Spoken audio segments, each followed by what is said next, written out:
the great thing is we've really already here in Longview been giving assessments throughout the year, right? So the benefit of this is that we're now going to, get results back within 48 hours. We'll be able to be really responsive, right? The goal of giving assessments is to be responsive to meet the needs of students.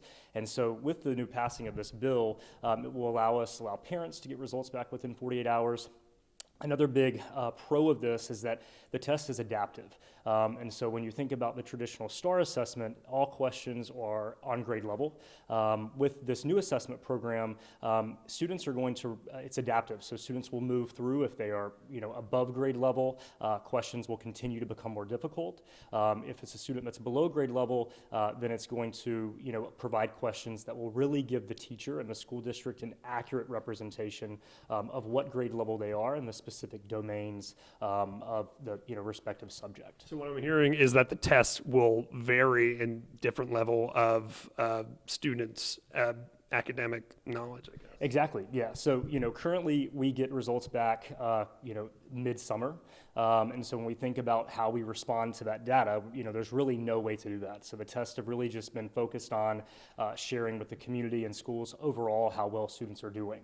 So us moving to, a program where we're implementing multiple assessments throughout the year, again, allows us to be very responsive. It allows parents and teachers to see exactly where students are. Do you see any challenges possibly with integrating this new system in the school district? I think just learning how this fits within our current assessment program, right? We currently give a beginning of year, middle of year, and end of year assessment that sound to be very similar to what, this new state testing program or platform is going to look like.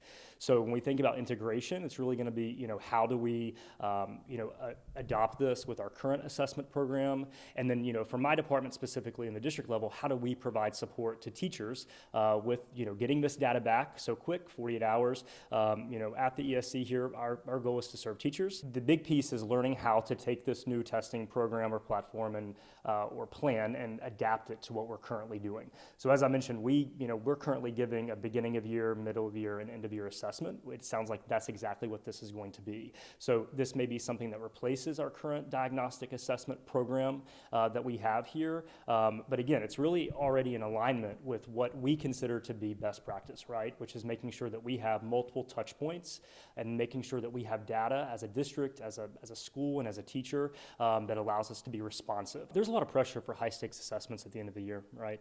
Our students know that they're going to sit down and take a 50, 60 question assessment that can take them anywhere 3, 4, 5 hours. So I really believe this is as I mentioned, great for us as teachers and educators to be responsive. It's also, I believe, been more beneficial for students. They're not going to sit down and have to take such a long assessment. I think that they're going to benefit from seeing their results and being able to really have an engaging conversation with their teachers around, hey, here's where I'm really doing great. Here's where I'm struggling. So when we think about goal setting and really, allowing students to take ownership in their learning, I think that this is going to be something that's going to, help increase that level of ownership that our students take. So, I would say less stress at the end of the year, waiting until the end of the year to get to that long assessment.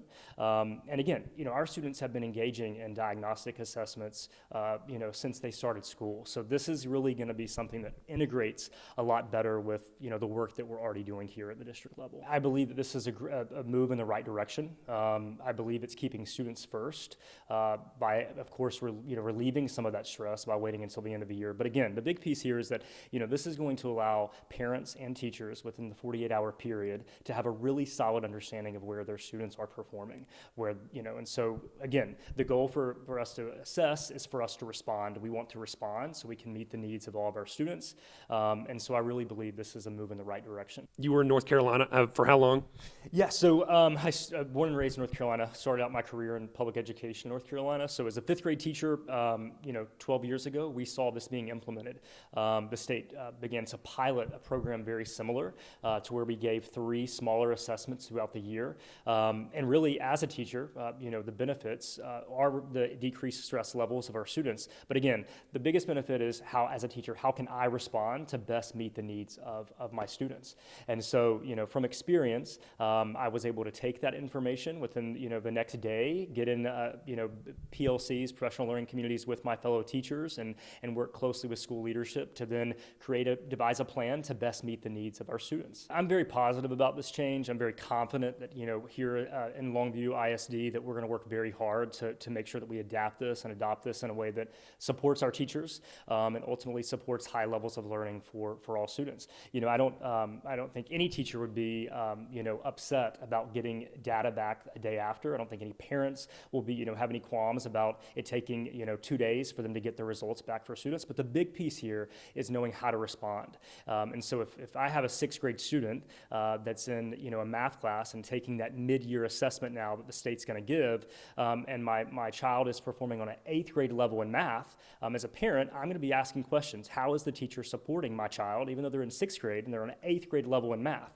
And this type of assessment, program is really going to allow us to be asking those questions. It's going to allow us to really support students, whether they're on grade level, below grade level, or above grade level.